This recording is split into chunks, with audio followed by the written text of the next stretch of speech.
Part of my point, and I'm not the only one who's made this, Jon Stewart on a recent broadcast made the same point, and I'll try to dig up the link to his video for that as well, is the time to be respectful and not get this into a heated debate, which it's already far beyond a heated debate.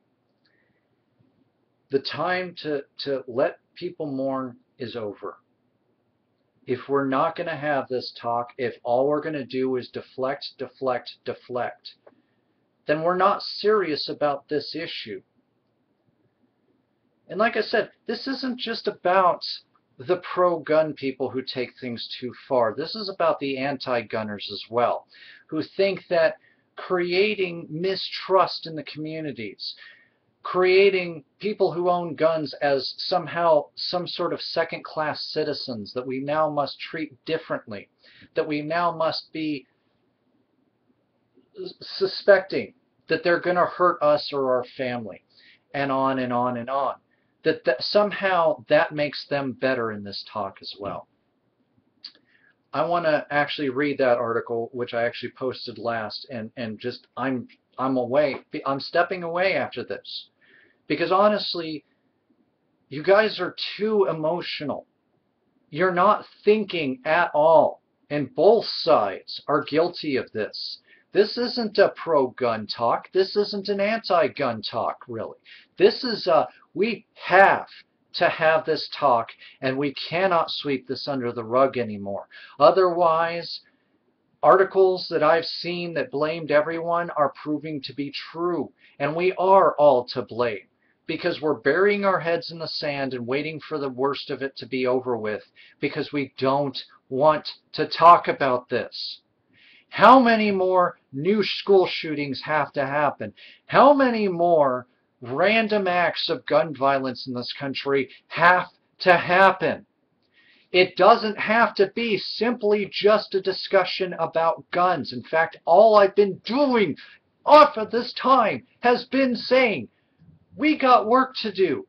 And it's not just about the guns anymore.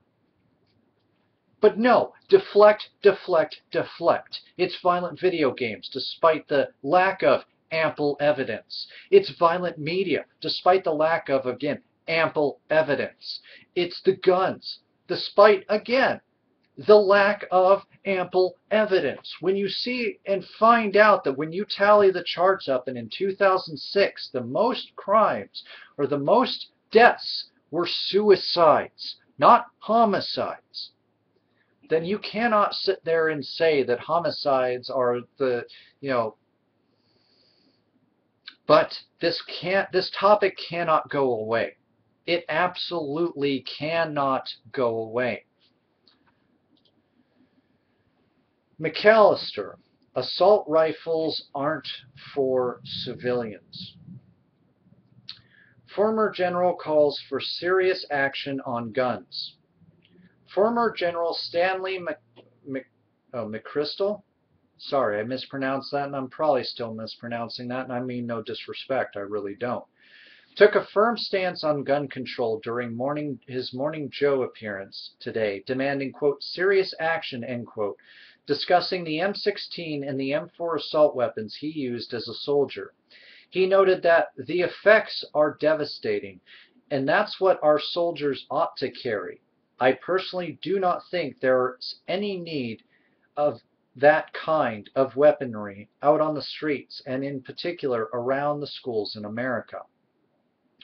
Both James Holmes and Adam Lanza used AR-15s, civilian models of McChrystal's weapon, in mass shootings. MSNBC notes, we've got to protect our children. We've got to protect our police.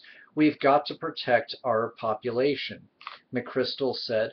Sometimes we talk about very limited action on the edges, and I just don't think that's enough, and I agree. He admits, the number of people in America killed by firearms is extraordinary compared to other nations. Again, I agree. And I don't think we're a bloodthirsty country. Once more, again, I agree. Gabby Giffords and her husband have launched a new gun control group.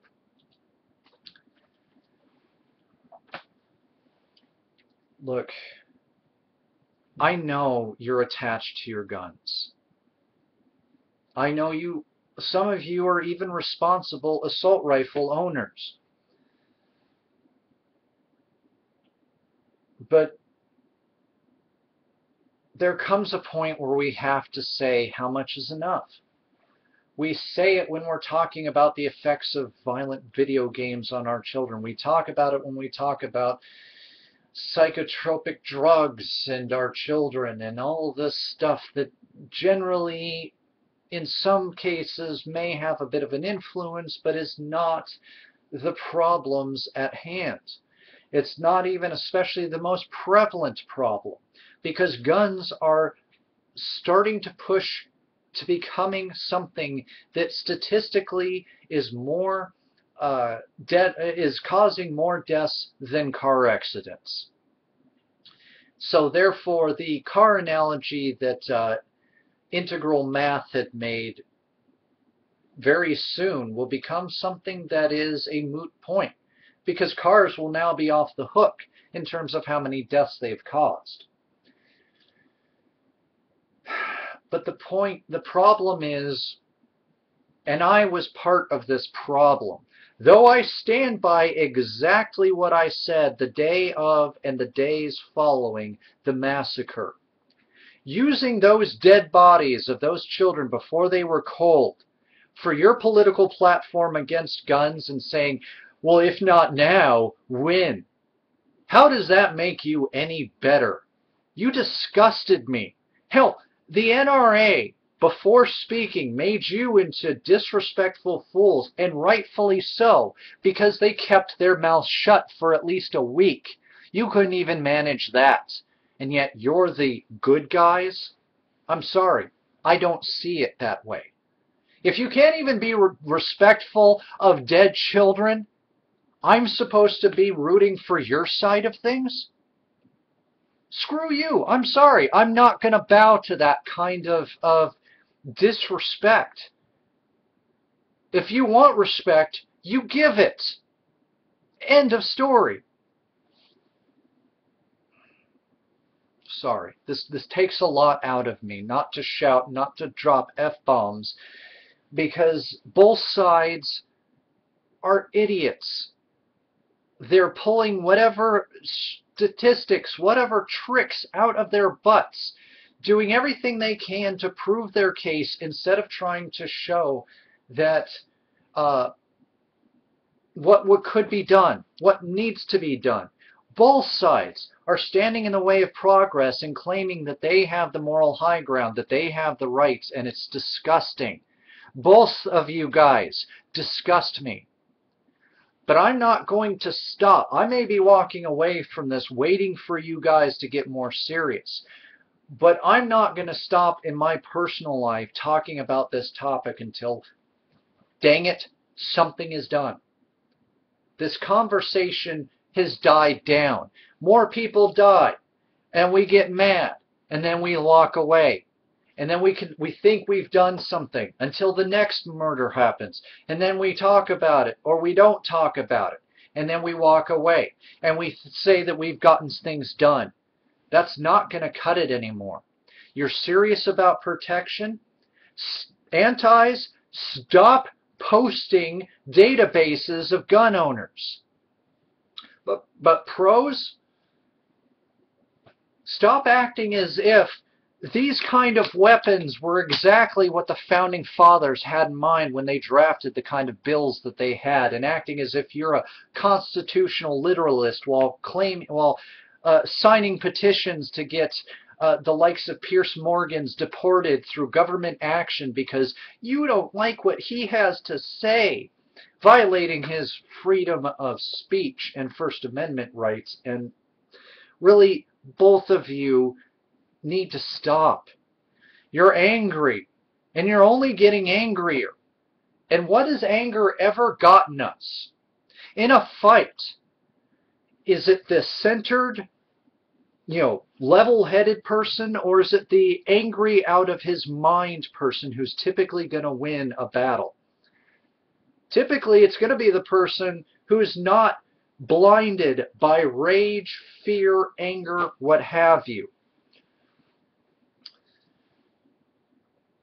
So there you go. Some of your own military personnel are saying, no, I'm sorry. I did not fight for you to have the privilege of getting unhinged and shooting up a school full of children with an automatic rifle. This is by no means the end of the argument, but it's the end of my involvement in this blogosphere with this. Because neither of you guys have the faintest idea what is going on here. And neither of you guys, I mean neither, has even the slightest bit of a solution to fixing this. Stop deflecting. Talk about the facts, talk about the statistics, talk about the reality, the uncomfortable reality. Do not be happy with the comfortable lie. Otherwise, nobody wins.